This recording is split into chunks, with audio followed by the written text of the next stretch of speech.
I never thought my life could change in a single moment. But then it happened. A phone call in the middle of the night, a panicked voice on the other end, and just like that, everything collapsed. Only hours before I was a wife, returning to a warm and familiar home. But by the time the sun rose the next morning, I had become a widow. My husband Daniel died in a workplace accident at a construction site. He was only 43, far too young to leave this world. When the police knocked on my door at dawn, I knew something was wrong, but I still couldn't believe what they were saying.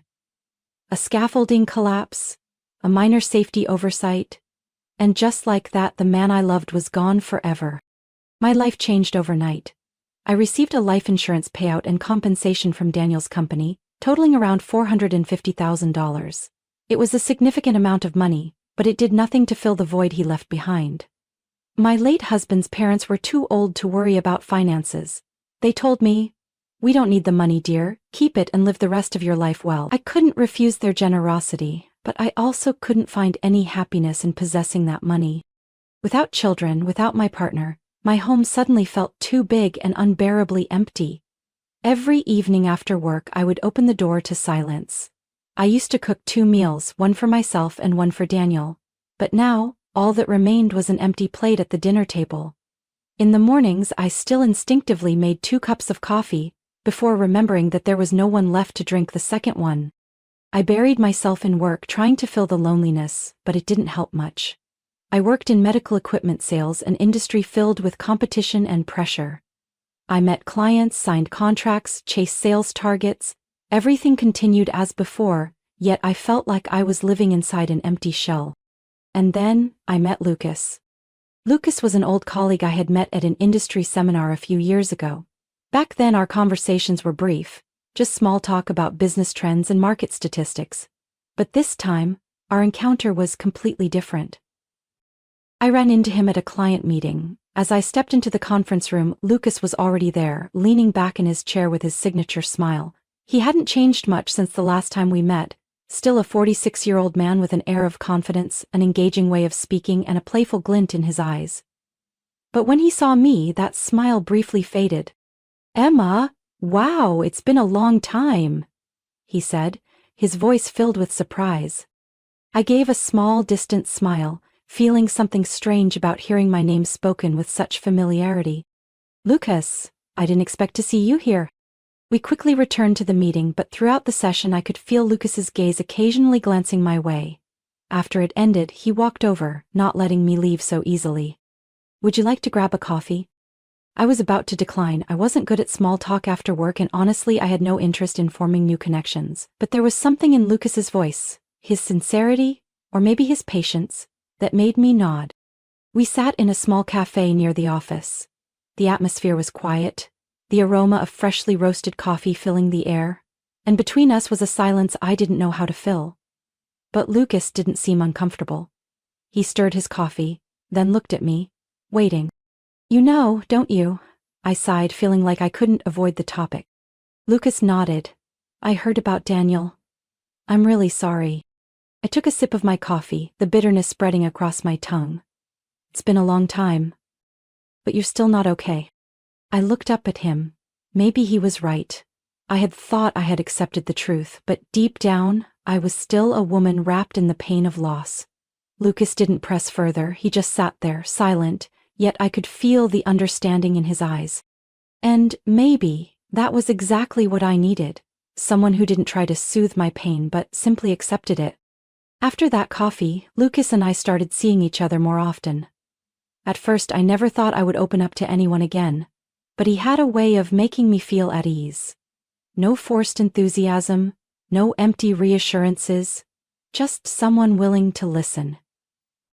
Everything unfolded naturally, to the point that when I realized I had fallen for Lucas, I couldn't pinpoint exactly when it had begun. Maybe it was on a late night when I texted him without hesitation. Maybe it was when I saw him waiting for me after a long meeting just to make sure I had someone to have dinner with. Or maybe it was when, for the first time in years, my smile no longer felt forced. Lucas was the first to bring up marriage. "Emma, I'm not getting any younger, and I know you don't want to waste time either," he said, his gaze more serious than usual. "We understand each other. I don't want to just pass through your life. I want to stay. I hesitated. A part of me was still afraid. But just like when I agreed to have coffee with him, I found myself nodding again. Partly because I believed in Lucas's sincerity, and partly because I wanted to try again. To see if happiness was still possible for me. We got married after 6 months of dating. Everything happened faster than I had expected. But I didn't feel worried. Lucas was a good husband, at least in the beginning. He was hardworking, attentive, and always knew how to make me laugh. But then, small changes started to appear. After we got married, Lucas suggested quitting his job. My dad is getting weaker, I think it's time for me to take care of him. I didn't object right away. My father-in-law Richard was in his 70s and needed assistance with daily activities. I respected Lucas's devotion to his father, and since my job was enough to support us financially, I agreed. At first, Lucas did his part well. He took care of his dad, did the housework, cooked meals, and managed our expenses. I felt like I finally had a true home. But over time, he started becoming lazy. Dinners were replaced with takeout, the house became messy, and I realized I had to take care of everything myself on the weekends. One evening after a long day at work, I came home to find Lucas sitting on the couch, his eyes glued to his phone. "Aren't you going to make dinner?" I asked, setting my bag down on the table. Without looking up, he muttered, "I'm too tired today, just order something." I closed my eyes and took a deep breath. This wasn't the first time, and I knew if I didn't say anything it would become a habit.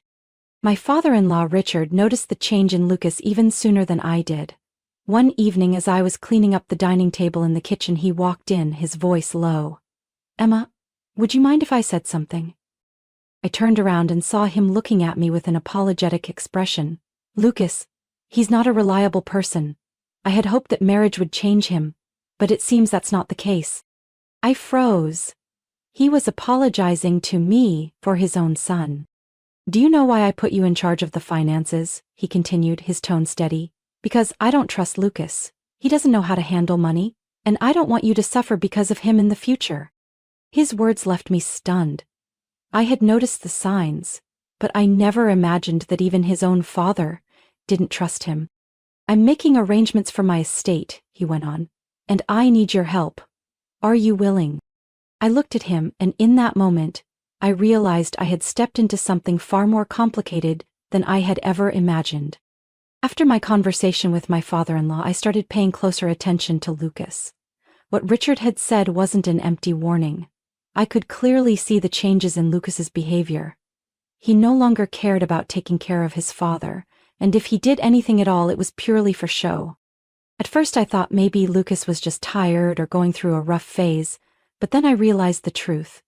Lucas had never truly cared about his father. Whenever Richard needed something, Lucas would find a way to stall or shift the responsibility onto someone else.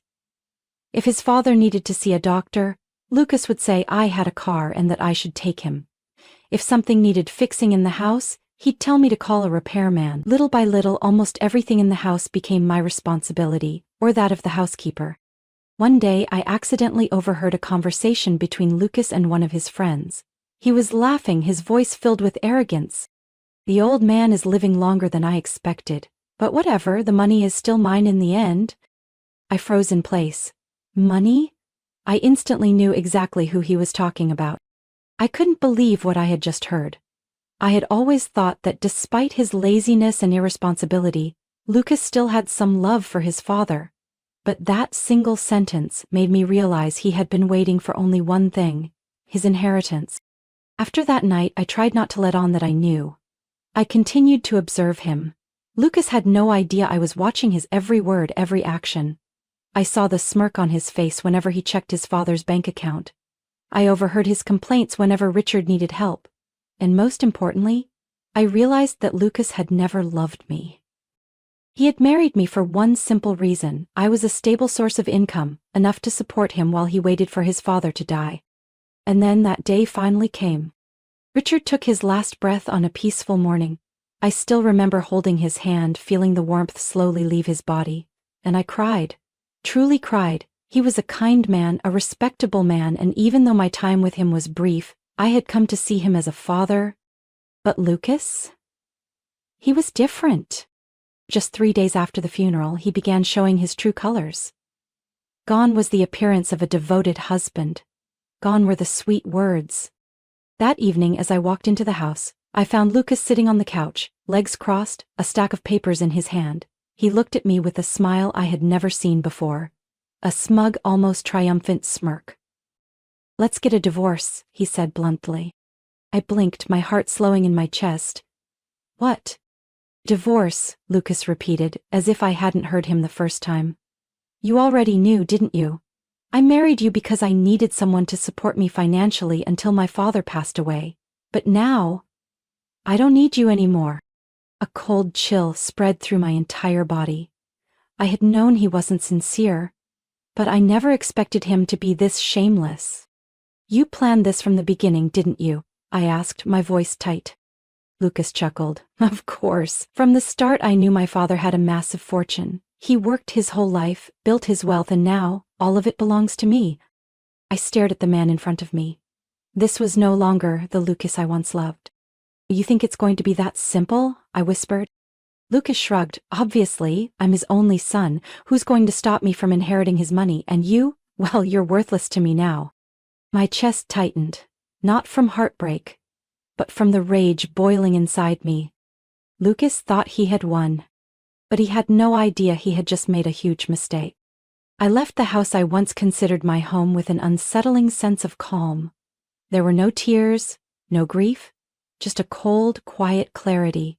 I no longer had to pretend. Lucas had made it clear that I was nothing more than a placeholder for him until his inheritance came through. What he didn't know was that his dream was about to collapse. 2 days after I moved into a temporary hotel, Lucas called me. I answered not because I wanted to speak to him, but because I knew this was going to be entertaining. "Emma, what the hell is going on?" I smiled, holding the phone a little farther from my ear to avoid his furious yelling. "Lucas, what exactly are you talking about?" "The money. Why can't I withdraw anything from my dad's account?" His voice was panicked, almost frantic. I crossed my arms, leaning back against the headboard. "Oh, so you actually tried to withdraw it, huh?" "Of course. I went to the bank this morning, but they told me the money is inaccessible. Why? My father had nearly $450 million, but the bank says I can't touch it. Explain this to me." I took a slow, deep breath, savoring the moment. "Lucas, you never really paid attention to your father's business, did you?" "What do you mean?" "Every single dollar in that account was collateral. Your father invested the entire sum into a frozen food production company in Europe, but the company failed and that money became bad debt. The bank granted him an extension to repay the loan, but now, the time is up. That means the entire account balance is being seized to cover the debt." A long silence stretched on the other end of the line. I could almost hear Lucas's ragged breathing as he tried to process the information. No way," he stammered. "My father wouldn't be that stupid. He was always careful with money." I let out a soft laugh. "He wasn't stupid, Lucas. He just didn't trust you. He knew you only cared about the money, and he didn't want you to benefit from it so easily. He made his final bet, and he had no regrets about his decision." Lucas started to lose control. "No, I don't believe it. There has to be more money, somewhere. I'm his only son. He couldn't have left me with nothing." I smirked. "Oh well, it's not exactly nothing, Lucas. You do have an inheritance." "How much?" His voice was filled with desperate hope. I pretended to think for a few seconds before slowly replying, $70,000. This time I actually heard something drop on the other end of the line. Maybe a glass of water on the table, or maybe it was the last shred of hope inside Lucas shattering into pieces. You're joking, right?" "Not at all, Lucas. Your father left you about $70,000 plus a few small accounts, bringing it to a total of $80,000. That's all you're getting." "No way," his voice cracked, half furious, half in complete despair. "I bet everything on that money. I spent all my savings because I thought I was about to be a millionaire." I raised an eyebrow. "Oh? So you spent everything before you even had it?" "I put a down payment on a house in Florida. I bought a brand new car. I spent like crazy because I thought I was about to have hundreds of millions of dollars." I couldn't hold it in any longer. I burst out laughing. "Wow, what a terrible plan." "Emma, please." His tone changed instantly, shifting from anger to desperate pleading. "Can't we reconsider this? We don't have to get divorced. I'll change, I swear. We can work this out. Together. I slowly shook my head, even though I knew he couldn't see me. No, Lucas.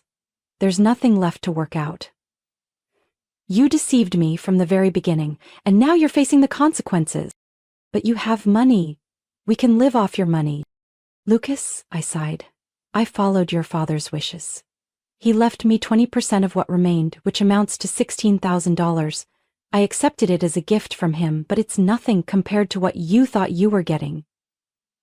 I'll move on with my life, and you need to learn how to take care of yourself. Lucas was silent for a few seconds, then suddenly he let out a furious scream before slamming the phone down. I stared at the darkened screen for a moment, then let out a long breath of relief. Lucas had dug his own grave, and now he would have to find his own way out. As for me, I was ready to start over, a life free from opportunists like him. 3 days after Lucas's desperate phone call, I unexpectedly received a message from him. Emma, I'm sorry, can we meet, please? I stared at the screen, unsure how to react. I felt nothing for him anymore, no anger, no pity, just cold indifference. Lucas had everything in his hands, but instead of valuing it, he had thrown it all away because of his insatiable greed. I didn't respond, but Lucas didn't stop. He started calling, at first just once or twice, then 5, 10 times in a single morning. I blocked his number, but the very next day he showed up outside the hotel where I was staying. Emma, I need to talk to you, he said, his voice exhausted, his eyes sunken from lack of sleep. I crossed my arms, leaning against the doorframe. We have nothing to talk about, Lucas. You don't understand. He reached out as if to grab my hand, but I stepped back. I lost everything, Emma. I have nothing left. I looked at him, feeling something between bitterness and amusement. Oh really? I don't recall being the one who blew through all my savings, put down payments on houses and cars, and spent recklessly on a fortune I never even had. Lucas swallowed hard, panic flickering in his eyes. I know, I messed up, but Emma, can't you help me one last time? I just need a little support to get back on my feet. We were married after all. I crossed my arms, narrowing my eyes at him. Let me guess. You want me to help pay off your debts? Or better yet, you want me to take you back so you can live off my money again? Lucas froze. No. That's not what No, I cut him off. Emma, please. No. I repeated firmly, my voice unwavering. You used me, Lucas. You thought I was an idiot. A financial backup you could rely on when needed and toss aside when convenient. And now? Now you come crawling back expecting me to save you? Not a chance. Lucas opened his mouth to argue, but I shut the door right in his face before he could say another word. I didn't need to hear anything else. From that day on, Lucas disappeared from my life. At least for a while. After I refused to help him, Lucas had no choice but to fend for himself. He had burned through all his savings and was now left with only $80,000 from his inheritance, a pitiful sum compared to the massive debts he had racked up. With no one left to rely on, Lucas was forced to return to the job market, but there was one major problem: he had no real skills. Before quitting his job to be his father's caretaker, Lucas had worked in sales. But getting back into the industry wasn't as easy as he thought. After years away from the field, he realized he had lost all the essential skills needed to succeed. He managed to land a job at a medical equipment sales company, ironically in the same industry as mine. But within just 3 weeks, his manager called him into the office. Lucas, if you don't close at least one deal by next week, I'm afraid we'll have to let you go. Lucas tried, he really did, but he simply couldn't keep up. He no longer had the confidence, the persistence, or the skills needed to thrive in sales. Less than a month later, he was fired. Unable to find a full-time job, Lucas had no choice but to take on part-time work just to get by. He worked as a waiter at a small restaurant, spending long hours on his feet every night. I heard that one evening a customer accidentally recognized him and asked, "Aren't you Lucas Turner? I remember you used to work in medical equipment sales, right?" Lucas forced an awkward smile. Yeah, but I switched careers." Ooh. "That's unfortunate," the customer said before casually returning to his meal, leaving Lucas standing there, his face burning with shame. He also tried working as a delivery driver, but the job wasn't as easy as he expected. The money he earned wasn't enough to cover the debts he had accumulated. and day by day his bank account continued to shrink. Every now and then, I would still hear news about Lucas from mutual acquaintances. But I didn't care. I had once loved him, once believed he was the man I would spend my life with, but in the end he was nothing more than an opportunist. Now he was paying the price for his greed and laziness. And me? I was free. Free from the burden of someone like Lucas. I rented a small apartment, just enough space to feel comfortable. I continued working hard, pushing forward in my career. Lucas once thought I would always be his ATM. But now, I no longer provided for anyone but myself. What would happen to Lucas in the future? Thanks, I didn't know. And I didn't care. After a few weeks at the hotel, I moved into a small apartment in a quiet suburban neighborhood. It had just one bedroom and a cozy living room, but that was all I needed. More than anything, I wanted a space that was truly mine, a place where I could finally feel at peace. I took my time settling in, arranging every piece of furniture, every book on the shelf, every painting on the wall. It wasn't a grand house, but it was mine. No one could take it away from me or invade my life again. The $16,000 I inherited from Richard remained untouched in my account. Not because I didn't need it, but because I wanted to keep it as a final memory of him. Richard had lived a remarkable life, one not controlled by money but by his own choices. And I wanted to use that money as a reminder to live for myself, not as someone else's safety net. My work continued as usual, but something inside me had changed. I no longer felt exhausted or empty coming home to an empty apartment. Instead, I felt at ease. Life wasn't perfect, but at least I knew I was living for myself, not as a financial crutch for someone else. People still occasionally mentioned Lucas, but I had long stopped caring. I heard he was still struggling, bouncing from job to job, never able to stay in one place for long. He had lost everything: his money, his status, his comfort. And most importantly, he had lost the one person who had truly cared for him. I didn't feel satisfaction, nor did I feel pity. Lucas's story no longer mattered to me. I had moved on. And this time, I wasn't looking back. Life isn't a game of luck, it's the result of the choices we make. Emma once believed in love, once dreamed of a happy home, but in the end she learned that not everyone deserves sincerity. Lucas had destroyed his own future with his greed and entitlement. This story is a reminder. Never let anyone treat you as a tool. Never let anyone dictate your life. Live for yourself, know your worth, and walk away when you need to. What are your thoughts on Emma's story? Do you sympathize with her, or do you think Lucas got exactly what he deserved? Share your thoughts in the comments below. And don't forget to follow the channel for more real-life stories about family, relationships, and the lessons that shape us.